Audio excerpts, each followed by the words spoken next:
ஓம் விக்னேஸ்வரா போற்றி, ஓம் நவக்கரனார்களை போற்றி. மீனராசி நேர்களுக்கு வணக்கம். மீனராசி நேர்களே, இந்த வீடியோ பதிவில் நான் ஒரு தகவல் சொல்கிறேன், ஒரு தாந்திரிக தகவல். அதாவது உங்கள் ராசிநாதன் குரு பகவானுடைய ஆதிக்கம் உள்ளது குங்குமப்பூ.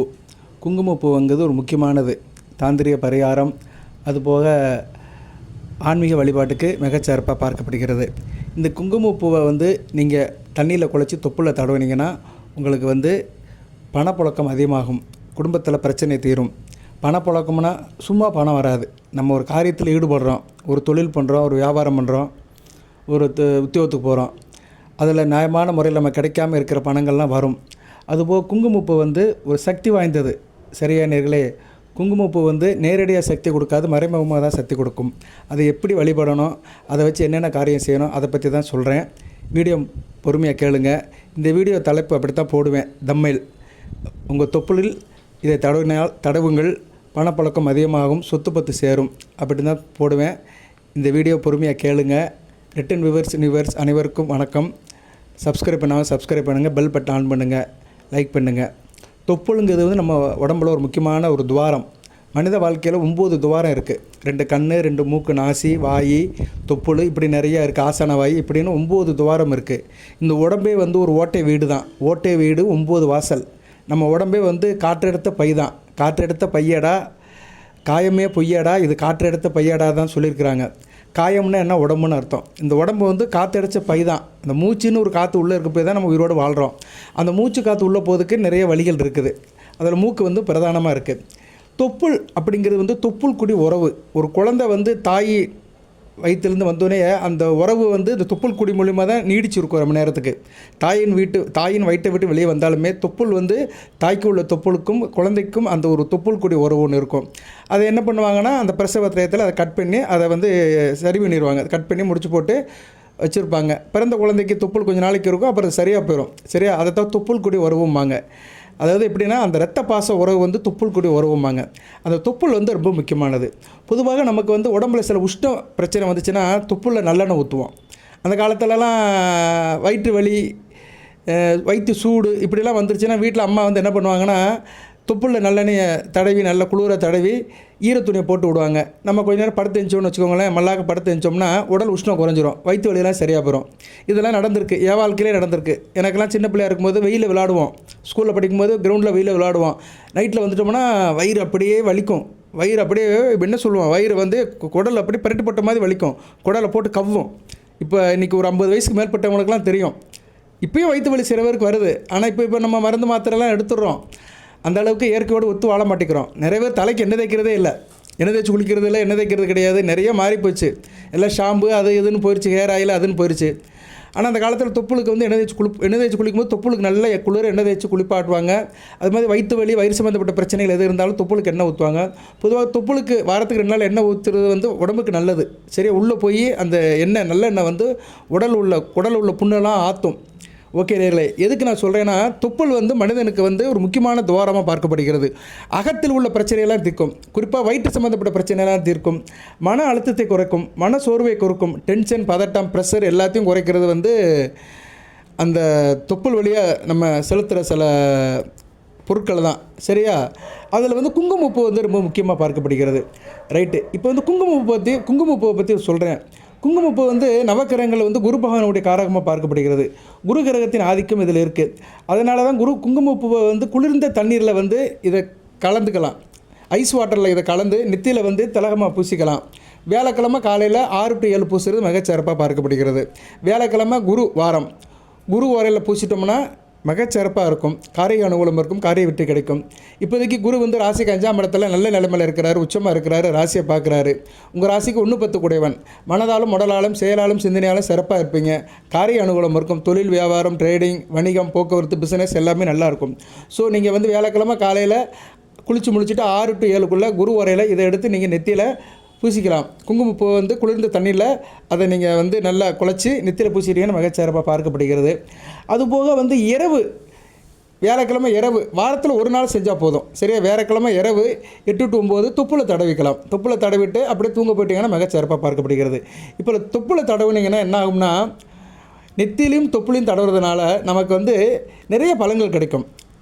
உடம்பில் இருக்கிற உஷ்ணநிலை மாறும், உடல்நிலை மாறும், உடல் தேக ஆரோக்கியம் நல்லாயிருக்கும், அகத்தாலும் புறத்தாலும் ஒரே மாதிரி இருப்போம், பேலன்ஸாக இருப்போம். சரியா? நம்ம என்றைக்கு பேலன்ஸாக இருக்குமோ அப்போ நம்ம செய்கிற காரியமெல்லாம் நல்லபடியாக இருக்கும். நம்மளை சுற்றி இருக்கிற தீவினைகள்லாம் போயிடும். குருவுடைய அருள் திருவருளாக இருக்கும். நெகட்டிவ் வைப்ரேஷன் நம்மளை சுற்றி இருக்காது. காரிய அனுகூலம் இருக்கும், காரிய வெற்றி இருக்கும். நம்ம எங்கே போனாலும் நமக்குன்னு ஒரு மரியாதை கிடைக்கும். நம்ம ஈடுபடுற காரியத்தில் ஒரு பாசிட்டிவ் அப்ரோச் இருக்கும். அதுபோல் சுக்கிர தோஷமும் தீரும். குடும்பத்தில் சுக்கிர தோஷம் அப்படின்னா கணவன் மனைவி பிரச்சனை. சில ஆணுக்கும் பெண்ணுக்கும் பிரச்சனை இருக்கும். அது கணவன் மனைவியாக இருக்கலாம், அக்கா தம்பியாக இருக்கலாம், அம்மா மகனாக இருக்கலாம், அத்தை மருமகனாக இருக்கலாம். ஏதோ ஒரு ஆண் ஒரு பெண் உறவில் வந்து பிரச்சனை வந்துக்கிட்டே இருக்கும். இல்லைன்னா வேலை பார்க்குற இடத்துல ஒரு பெண்ணாக கூட இருக்கலாம். ஏதோ ஒரு மிஸ் அண்டர்ஸ்டாண்டிங் பிரச்சனை, ஈகோ பிரச்சனை, இது மாதிரி ஒரு ஆணுக்கும் பெண்ணுக்கும் வந்துட்டு இருக்குன்னு வச்சுக்கோங்களேன். அவங்க வந்து என்ன பண்ணலாம்னா இந்த குங்குமப்பூவை வந்து பாலில் போட்டு சிவனுக்கு வந்து அபிஷேகம் பண்ணலாம். இல்லைன்னா சிவனுக்கு நைவேத்தியமாக வைக்கலாம். குங்குமப்பூவை பாலில் போட்டு நீங்கள் வந்து சிவனுக்கு திங்கக்கிழமை இரவு 8-9 சோமவாரம் அந்த பூஜையில் வந்து வச்சு கும்பிட்டிங்கன்னா இந்த பெண்கள் கூட இருக்கிற பிரச்சனைலாம் தீரும். ஏன்னா இன்றைக்கி நிறைய பேர் இதை வெளியே சொல்ல முடியாது. ஒரு ஆணுக்கு ஒரு பெண் கிட்ட பிரச்சனைனா வெளியே சொல்ல முடியாது. ஏன்னா பெண் சொல்கிறதா அந்த உலகம் ஏற்றுக்கிறோம், ஆண்கள் சொல்கிறதா அந்த அளவு ஏற்றுக்காது. ஏன்னா பெண்கள் சொல்கிறதா பெரும்பாலும் எல்லோரும் ஏற்றுக்குறாங்க. ஏன்னா பெண்ணுக்கு ஒரு சக்தி உண்டு, அவனா கண்ணீர் விட்டுருவாங்க, கண்ணீர் விட்டு காரியத்தை சாதிப்பாங்க. அதனால் சில ஆண்கள் வந்து தயங்கி இருப்பாங்க. உத்தியோகத்தில் நிறைய இருக்கும். ஒரு மேலதிகாரி ஒரு பெண்ணாக இருந்துச்சுன்னா அந்த மன உளைச்சலை கொடுக்கும், டார்ச்சர் கொடுக்கும். அப்படிலாம் இன்றைக்கி நிறைய பேர் அவசரப்பட்டு இருக்கிறவங்கலாம் திங்கக்கிழமை என்ன பண்ணுங்கன்னா வீட்டில் இரவு 8-9 பசும்பாலில் வந்து காய்ச்சி ஆற வச்சு அதில் குங்குமப்பூவை போட்டு சிவனுக்கு நெய்வேத்தியமாக வச்சு சிவநாமத்தை சொன்னீங்கன்னா அந்த பெண்ணுடன் உண்டான பிரச்சனை தீர்ந்து போயிடும். இது ஆணும் செய்யலாம், பெண்ணும் செய்யலாம். ஆண்களுக்கு பெண்களால் பிரச்சனை, பெண்களுக்கு ஆண்களால் பிரச்சனை.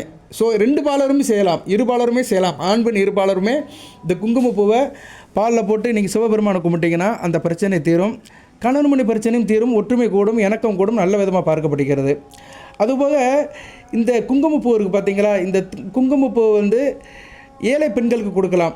ஏழை பெண்கள், கஷ்டப்படுற பெண்கள், அவங்களுக்கு வந்து குங்குமப்பூவை தானமாக கொடுத்தோன்னு வச்சுக்கோங்களேன், சுக்கிர தோஷம் தீர்ந்து போயிடும். நமக்கு சுக்கிர தோஷம் இருக்குது. அது குறிப்பாக மீனராசிக்கு சுக்கிரன் நல்லது செய்ய மாட்டார். சரியா? நீங்கள் மீனராசியில் எந்த லக்கணத்தில் பிறந்தாலுமே சில லக்கணத்தில் பிறந்தவங்களுக்கு சுக்கிரன் நல்லது செய்ய மாட்டார். மீனராசி மேச லக்கணம், விருச்சிக லக்கணம், தனுசு லக்கணம், மீன லக்கணம், சரியா, கடக லக்கணம், சிம்ம லக்கணம், இந்த லக்கணத்தில் பிறந்தவங்களுக்குலாம் சுக்கிரன் நல்லது செய்ய மாட்டார். அவங்களாம் குங்குமப்பூவை வந்து வெள்ளிக்கிழமை இரவு 8-9 வீட்டில் பூஜை பண்ணி வர்ற பெண்களுக்கு அந்த டப்பாவில் வாங்கி கொடுக்கலாம். ஆனால் இதோட விலை அதிகமாக தான் இருக்கும். அதுக்கு நீங்கள் என்ன பண்ணலாம்னா குங்குமப்பூவை வந்து பாலில் போட்டு அதை வந்து பிரசாதமாக அப்படியே எல்லாத்துக்கும் கொஞ்சம் கொடுக்கலாம். கரண்டியில் வச்சு கொஞ்சம் கையில் கொடுக்கலாம். நீங்கள் அவங்க அப்படியே வாயில் குடிச்சிக்கிறாங்க. கோயிலில் எப்படி பால் கொடுக்குறாங்க, அபிஷேக பால் கொடுக்குறாங்கல்ல, அது மாதிரி நீங்கள் வீட்டில் பூஜை பண்ணி நீங்கள் இதை கொடுக்கலாம். ஸோ குங்குமப்பூ இப்படி பல விஷயத்துக்கு பயன்படுத்தப்படுகிறது. குறிப்பாக மீனராசிக்காரங்க வந்து இதை வியாழக்கிழமை இரவு 8-9 அந்த குரு ஓரையில் தொப்புல தடவிட்டிங்கன்னா மிகச்சிறப்பாக இருக்கும், மன அமைதி கொடுக்கும், தூக்கம் இல்லாத பிரச்சனை சரியாக பெறும். சில பேருக்கு நைட்டில் தூக்கம் வராது, மன உளைச்சல் இருக்கும், ஸ்ட்ரெஸ் இருக்கும், பகலில் வேலை பார்த்த மன அழுத்தம் ஃபுல்லாக இருக்கும். நீங்கள் பிஸ்னஸ் பண்ணாலும் சரி, வேறு எதில் இருந்தாலும் சரி, அந்த பகலில் என்னென்ன சம்பவங்கள்லாம் நடந்துச்சோ அதோட தாக்கம் வந்து இரவில் இருக்கும். நைட்டில் தூக்கம் வராது. சரியா? அதனால் அப்படி இருக்கிறவங்களாம் இதை தடவிட்டு படுத்திங்கன்னா நல்லபடியாக இருக்கும். இதை வியாழக்கிழமை தான் தடவணும் கிடையாது, தினமும் கூட தடவலாம். சரியா? தினமும் தடவுறதுனால எந்த தீங்கும் கிடையாது. வியாழக்கிழமை நீங்கள் வந்து துப்பில் தடவினீங்கன்னா அந்த குருவோட அருள் திருவருளாக கிடைக்கும். இல்லைன்னா குரு ஓரை வரும்போது தடவலாம். தினமும் குரு ஓரை வரும். ஆனால் இரவில் வர்றது வந்து ரொம்ப ரேராக தான் வரும். வியாழக்கிழமை இரவு 8-9 குரு ஓரை வரும். சரியா? ஞாயிற்றுக்கிழமை பார்த்தோம்னா இரவு சார் வரும். அப்படி பார்த்தோம்னா ஞாயிற்றுக்கிழமெலாம் இரவு வராது, மதியம் தான் வரும். திங்கக்கிழமை இரவு வருமா சார் அப்படின்னா திங்கக்கிழமை இரவு அதிகாலையில் தான் வரும். சரியா? செவ்வாய்க்கிழமை வரும். இரவு 2-3 நேரம் முழிச்சிட்டு இருக்க முடியாது. ஸோ நீங்கள் வந்து இதை வந்து வியாழக்கிழமை இரவு 8-9 தடவலாம். அப்படி இல்லாதவங்க இப்போ அந்த இரவில் தூங்க போகிறதுக்கு முன்னாடி எந்த நேரம் வேணாலும் தடவிக்கலாம். சரியா? எல்லா நேரமும் நமக்கு சாதகமாக இருக்காது. சரியா? நேரங்காலம் எல்லா நேரமும் சாதகமாக இருக்காது, சில நேரங்களில் தான் சாதகமாக இருக்கும். ஸோ நமக்கு வந்து வீரியம் முக்கியம் இல்லை, காரியம் தான் முக்கியம். அதனால் இரவு நீங்கள் தடவிட்டு படுத்துக்கலாம். சருமத்திற்கு நல்லது, உடல் சருமம் பொலிவு, தோலுக்கு நல்லது, சருமம் நல்லா இருக்கும், உடல் ஆரோக்கியத்துக்கு நல்லதாக பார்க்கப்படுகிறது. இந்த குங்குமப்பூ வந்து நம்ம கடையில் வாங்கணும். நாட்டு மருந்து கடையில் கிடைக்கும், காதி கிராஃப்டில் கிடைக்கும், சில கடையிலையும் கிடைக்கும். சரியா? அந்த கடையில் பார்த்தாலே தெரியும், மூலிகை கடைகள், நாட்டு மருந்து கடை, காதி கிராஃப்டில் இங்கெல்லாம் கிடைக்கும். இதை வந்து பார்த்து வாங்கணும், ஒரிஜினலாக பார்த்து வாங்கணும். ஏன்னா இன்றைக்கி வந்து டூப்ளிகேட்டுக்கு தான் மதிப்பு அதிகமாக இருக்குது. ஒரு தரமான பொருள் வாங்கிறத காட்டிலையும் டூப்ளிகேட் பொருள் தான் பளிச்சுன்னு தெரியும். இது எப்படி சார் செக் பண்ணலாம் அப்படின்னா, இந்த குங்குமப்பூவை வந்து நீங்கள் என்ன பண்ணணும்னா தண்ணியில் போட்டிங்கன்னா, கண்ணாடி கிளாஸில் உள்ள தண்ணியில் போட்டிங்கன்னா 10 to 15 நிமிஷம் வந்து இது நிறம் மாறும். 10 to 15 நிமிஷம் அப்படியே தான் இருக்கும். இந்த குங்குமப்பூ வந்து எப்படி இருக்கும்னா, இந்த இது மாதிரி இருக்கும். தேங்காய் துருவனோம்னா இந்த இது நீல நீளமாக இருக்கும், துருவல் தேங்காய் துருவல் மாதிரி தான் இருக்கும். மெரூன் கலரில் இருக்கும் அல்லது ஊதா கலரில் இருக்கும். சரியா, மெரூன் கலர் அல்லது ஊதா கலரில் இருக்கும். குங்குமப்பூ கலரில் இருக்கும். ஆஞ்சநேயர் கோயிலில் கொடுக்குறாங்கல்ல, ஆஞ்சநேயர் கோயிலில் செந்தூரம் கொடுக்குறாங்களா, அந்த கலரில் கிட்டத்தட்ட இருக்கும். இது தண்ணியில் போட்டிங்கன்னா 10 அல்லது 15 நிமிஷம் கழிச்சு தான் அந்த குங்குமப்பூவுடைய கலரே மாறும். உடனே மாறிச்சின்னு வச்சுக்கோங்களேன், அது வந்து டூப்ளிகேட்னு அர்த்தம், சாயம் போகுதுன்னு அர்த்தம், அதில் சாயம் தடவி இருக்காங்கன்னு அர்த்தம். இது ஏன்னா இன்றைக்கி வந்து நிறைய பேர் டூப்ளிகேட் பண்ணுறாங்க. தேங்காய் துருவில் வந்து சாயம் போட்டு அதை குங்குமப்பூன்னு கொடுக்குறாங்க. அதனால் ஒரிஜினல் குங்குமப்பூங்கிறது வந்து இது வந்து காஷ்மீரில் தான் விளையும், ஒரு முக்கியமான ஒரு பருவத்தில் தான் விளையும். இது இது இது வந்து இயற்கையாகவே கிடைக்கிறது, நமக்கு தாவரமாக கிடைக்கிறது. ஸோ இந்த ஒரிஜினல் குங்குமப்பூ வந்து தண்ணியில் போட்ட பின்னாடி 10 முதல் 15 நிமிஷம் கழிச்சு தான் அதோடைய நிறமே மாறும், சாயம் மாறும். சரியா, அதுபோல் இந்த குங்குமப்பூ வந்து உண்மையான குங்குமப்பூ வந்து கொஞ்சம் வாசமாக இருக்கும், தேன் வாடை அடிக்கும். சரியா, வாயில் போட்டு பார்த்தீங்கன்னா இனிக்காது, ஆனால் தேன் வாடை இருக்கும். தேன் வாடை தெரியுமில்ல, தேன் வாடை வந்து தேனை பார்த்தாலே தெரியும். தேனை நம்ம மோந்து பார்த்தோம்னா ஒரு வாடை வரும் பார்த்தீங்கன்னா, அந்த வாடையில் தான் இருக்கும். ஸோ இது ரொம்ப இனிக்காது. சரியா, ரொம்ப இனிப்பாக இருக்காது, ஆனால் ஒரு சுவையாக இருக்கும். தேன் சுவை இருக்கும், ஆனால் ரொம்ப தித்திப்பாக இனிப்பாக இருக்காது. ஸோ இதெல்லாம் பார்த்து நீங்கள் செக் பண்ணி வாங்கிக்கணும். வீட்டில் இருக்க பெரியவங்க கொஞ்சம் அனுபவசாலிக்கிட்ட கேட்டு தெரிஞ்சுக்கணும். அதுபோல் கர்ப்பிணி பெண்கள் இதை சாப்பிடலாம். கர்ப்பிணி பெண்கள் கர்ப்பமாக இருக்கும்போது சாப்பிட்டிங்கன்னா பிறக்கிற சிசு வந்து நல்லபடியாக பிறக்கும். உங்கள் குழந்தை ரோஜாப்பூ மாதிரி பிறக்கும், நல்ல கலராக பிறக்கும், அழகாக பிறக்கும். சரியா, ஏன்னா குங்குமப்பூக்கு அந்த சக்தி உண்டு. உள்ள குழந்தையுடைய சருமத்தை வந்து அது நல்லா மாற்றி விட்டுரும். பிள்ளையும் நல்லபடியாக அறிவாக தெளிவாக நல்ல ஒரு ஆத்மசக்தியோடு பிறக்கும். ஸோ இப்பேற்பட்ட குங்குமப்பூ வந்து மீன ராசிக்கு வந்து ஒரு அருமருந்தாக பார்க்கப்படுகிறது. ஆன்மீக ரீதியாகவும் சரி, வழிபாட்டு ரீதியாகவும் சரி, உடல் ரீதியாகவும் சரி, மன ரீதியாகவும் சரி, நல்ல ஒரு இதை கொடுக்குது.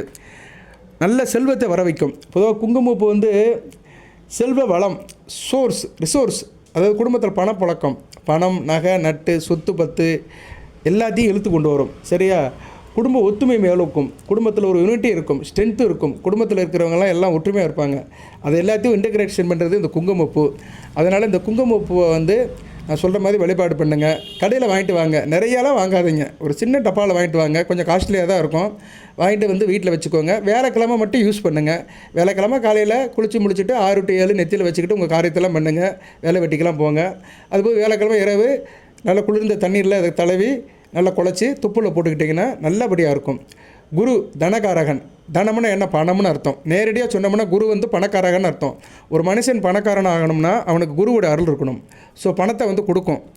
ஒரு ஆள் நான் போட்டதுக்கு சொன்னார், உழைச்சாதான் பணம் கிடைக்கும். நான் சொல்லவே இல்லையே, உழைக்காமல் இருக்கிறவன் சோம்பேறி. உழைக்காமல் இருக்கிறவனுக்கு நான் ஜோதிட பலனே சொல்ல மாட்டேன். நான் உழைக்க போய் தான் இன்னும் பேசிகிட்டு இருக்கிறேன். நான் ஒரு நாளைக்கு 2 சேனல் 2 வீடியோ பேசுகிறேன். போதி ஜோதிடத்துக்கு 2 வீடியோ பேசுவேன், 2 கண்டென்ட் பேசுவேன், 2 ஜாதகம் குறைஞ்சது 2 ஜாதகம் பார்ப்பேன். ஒரு நாளைக்கு நான் வந்து 18 மணி நேரம் வேலை பார்க்குறேன், 18 மணி நேரம் வேலை பார்க்குறேன், 6 மணி நேரம் தான் தூங்குறேன். நான் ஒரு உழைப்பாளி தான். நான் ஜோதிட பலன்னு சொன்னாலுமே ஜோதிட சம்மந்தப்பட்ட கண்டென்ட் எடுக்கிறது, பேசுகிறது, எழுதுறது, ஜாதகம் பார்க்குறது, மற்ற குறிப்புகள் எழுதுறது, பூஜை புனஸ்காரம் பண்ணுறது, இறை வழிபாடு பண்ணுறது, அந்த சிந்தனையிலே இருக்கிறது, என்ன கண்டென்ட் போடலாம் யோசிக்கிறது, இப்படி நிறைய உடலாலும் மனதாலும் சிந்தனையாலும் நான் அதை பற்றி நினச்சிக்கிட்டு தான் இருப்பேன். ஸோ நானே ஒரு உழைப்பாளி தான். ஒரு ஆள் போட்டிருந்தார், உழைப்பாளியை பற்றி பேசுங்க, உழைக்கிறத பற்றி பேசுங்க, துப்புல தடவை பற்றி பேசிட்டு இருக்கிறீங்க. துப்புல தடவினா மட்டும் பணம் வந்துடுமா? துப்புல தடவிட்டு சும்மா வீட்டில் இருந்தால் யாருக்குமே பணம் வராது. பட்டு அந்த குரு ஓரையில் அந்த குருவின் ஆதிக்கமுள்ள இந்த குங்குமப்பூ தொப்புல தடவிட்டால் ஆட்டோமேட்டிக்காக நீங்கள் வந்து தேட ஆரம்பிச்சிருவீங்க. ஆல்ரெடி தேடுதல் இருக்கிறவங்களுக்கு சக்ஸஸ் ஆகும். அதாவதுங்க, உழைப்பின் பெருமைக்கு ஒரு அதிர்ஷ்டம் வேணுங்க. எல்லோரும் தான் உழைக்கிறாங்க, எல்லாருக்கும் அதிர்ஷ்டம் கிடைக்கிது இல்லையே. இப்போ உதாரணத்துக்கு சொல்கிறேன், இப்போ தமிழ்நாட்டு அரசியலில் எல்லோரும் தான் கஷ்டப்பட்டாங்க. சீமான் ஒருத்தர் 10 வருஷமாக கஷ்டப்பட்டு இருக்காரு, 10-15 வருஷமாக பேசுன்னு பேசுகிறாரு. அவருக்கு அந்தாலும் எதிர்பார்ப்பு இருக்க மாட்டேங்க. நல்ல எல்லா தரப்பும் பேசுவார், மாஸ்டர் ஆஃப் ஆல் சப்ஜெக்ட்னு எல்லா சப்ஜெக்ட்டும் பேசுவார், எல்லா விஷயத்தையும் பேசுவார். தமிழ் பேசுவார், இலக்கியம் பேசுவார், பொருளாதாரம் பேசுவார், அரசியல் பேசுவார், எல்லா சப்ஜெக்ட்டும் பேசுவார், டைமிங்காக பேசுவார். அவருக்கு அந்தாலும் எதிர்பார்ப்பு வரவேற்பு இல்லையே. அவர் என்ன உழைக்காமல் இருக்கிறாரா? அவருக்கு அதிர்ஷ்டம் இல்லை. சரியா, நேற்று பெய்த மழையில் இன்றைக்கி நிறைய காலங்கள்லாம் முளைச்சிருச்சு. சரியா, இன்றைக்கி நிலைமை மாறிடுச்சு. சரியா, எதுக்கு சொல்ல வரேன்னா, அதிர்ஷ்டம் ஒரு மனிதனுக்கு வேணும் சார். நீங்கள் மீன ராசியாக இருந்தாலும் சரி, யாராக இருந்தாலும் சரி, உத்திராட்டத்தில் பிறந்தாலும் சரி, ரேவதியில் பிறந்தாலும் சரி, பூரட்டாவில் பிறந்தாலும் சரி, எந்த ஒரு மனிதன் பிறந்தாலும் சரி, அவன் ஆண்டியாக இருந்தாலும் சரி, அரசனாக இருந்தாலும் சரி, சரி, அமெரிக்க அதிபராக இருந்தாலும் சரி, அதிர்ஷ்டம்னு ஒன்று இருக்கணும். அதிர்ஷ்டம்னு இருந்தால் தான் அனைத்தும் வசப்படும். இல்லைனா வந்து சும்மா அப்படியே சுற்றிட்டு இருக்க வேண்டியதான். சரியா? செக்கு மாடு சுற்றி வந்த மாதிரி சுற்றி சுற்றி வர வேண்டியதான். அதிர்ஷ்டம்னு ஒன்று இருந்தால் தான் ஆக்கப்பூர்வமான காரியங்கள் நடக்கும். உழைப்புக்கே ஒரு பெருமை சேர்க்கும். சரியா? இதை பற்றி இன்னும் கூடுதலாக என்னால் தகவல் சொல்ல முடியும். பட் வேண்டாம், நமக்கு அது தேவையில்லை. நம்ம ஒரு ஜோதிடர் என்ற முறையில் சில விஷயங்களை உங்களுக்கு நான் உதாரணமாக சொல்கிறேன். ஏன்னா சில உதாரணங்கள் அவங்களுக்கு வந்து ப்ரெசென்ட்டில் சொன்னால் தான் ஞாபகம் வரும் உங்களுக்கு. சரியா? நம்மளை சுற்றி இப்போ அட் ப்ரெசென்ட்டில் ரீசெண்டாக நடக்கிறத சொன்னால் தான் உங்களுக்கு ஞாபகம் வரும். அதனால தான் சொல்லுவேன். ஒரு மனிதனுக்கு அதிர்ஷ்டம் இருந்தால் தான் குப்பைமேடும் கோபுரமாகவும், கோபுரமும் குப்பைமேடாக போயிடும். சரியா? அதுக்கு அதிர்ஷ்டம் இருக்கணும். அந்த அதிர்ஷ்டத்தை வர வைக்கிற வழிகள் தான் இது மாதிரி வழிகள். சரியா? அதுக்காக தான் சொல்கிறேன். அதுக்காக சும்மா நான் வீட்டில் தான் இருப்பேன், குங்குமப்பூவை தண்ணியில் குழச்சி தொப்புல தடவி விட்டு மல்லாக்க படுத்து கிடப்பேன்னா பணம் வராது, ஒன்றும் வராது. காரியம் செய்யணும். சரியா நேயர்களே? காரியம் செய்யணும், கடமையை செய்யணும், கண்டிப்பாக வரும். இது வந்து அதுக்கு ஒரு வழி கொடுக்கும், லீடு கொடுக்கும், 1 10 பெருக்கும். சரியா நேயர்களே? நிறையெல்லாம் உதாரணம் சொல்ல வேண்டிய அவசியம் இல்லை. புரிஞ்சவங்களுக்கு புரிஞ்சால் போதும். எல்லாருக்கும் புரிய வைக்கணும் என்னோடய நோக்கம் கிடையாது. எல்லாரையும் புரிய வைக்கவும் முடியாது. சரியா? அதனால் இந்த காரியத்தை பண்ணுங்க, நல்லபடியாக இருக்கும். நான் தமிழ் அப்படி தான் போடுவேன். தொப்புளில் இது தடவுங்கள், பணக்காரனாக ஆகலாம், பணம் சொத்து பத்து கிடைக்கும், அதிர்ஷ்டம் கை கொடுக்கும், அப்படி தான் போடுவேன். பாருங்கள். இது சம்மந்தப்பட்ட சந்தேகம் இருந்தால் கேளுங்க. இது போக தனிப்பட்ட எது சந்தேகம் இருந்தாலும் கேளுங்க. தசாபுத்தி அமைப்பு லக்கண ரீதியாக நடக்கிற பிரச்சனைகள் எல்லாம் பாருங்கள். ரேவதி நட்சத்திரத்துக்கு கொஞ்சம் குறிச்சியில் தான் இருக்குது. ரேவதி நட்சத்திரத்தில் தான் சனி பகவான் போயிட்டுருக்கிறாரு. இருப்பினும் குரு பார்வை இருக்கிறதுனால ஓரளவு நிலைமை கட்டுக்குள்ளாக இருக்கும். ரேவதி நட்சத்திரத்தை பிறந்தவங்க கொஞ்சம் ஸ்ட்ரெஸ்ஸில் தான் இருக்கிறீங்க, இல்லைன்னு சொல்ல முடியாது. அது ரேவதி நட்சத்திரத்தில் சில லக்கணத்தில் பிறந்து சுக்கிரதசை நடக்கிறவங்களாம் ரொம்ப சங்கடத்தில் இருப்பாங்க. வாய் விட்டு சொல்ல முடியாது. அவங்களாம் கொஞ்சம் கவனமாக இருங்க. எந்த தகவலாக இருந்தாலும் கமெண்ட் பாக்ஸில் போடுங்க. ஃபோன் பண்ணி கேட்காதீங்க. கண்டிப்பாக பரிகார வழிபாடு சொல்லுவேன். வாழ்த்துக்கள் நேயர்களே. இந்த வீடியோவை தொடர்ந்து முடிச்சுக்கிறேன். இந்த குங்குமப்பூ உங்களுக்கு நல்ல ஒரு அதிர்ஷ்டத்தை கொடுக்கும், யோகத்தை கொடுக்கும், நல்ல ஒரு பலனை கொடுக்கும். வாழ்த்துக்கள். எல்லாம் வல்ல இறைவன் மீனராசி நேயர்களுக்கு சில சௌபாக்கியத்தையும் சில ஐஸ்வர்யத்தையும் சில நன்மையிலும் கொடுப்பார். அனைத்து வளங்கள் நலங்களை பெற்று தேக ஆரோக்கியத்துடன் தீர்க்காலுடன் நீடோடி வாழ்க, நிறைந்த வளம் பெறுக. நன்றி நேயர்களே.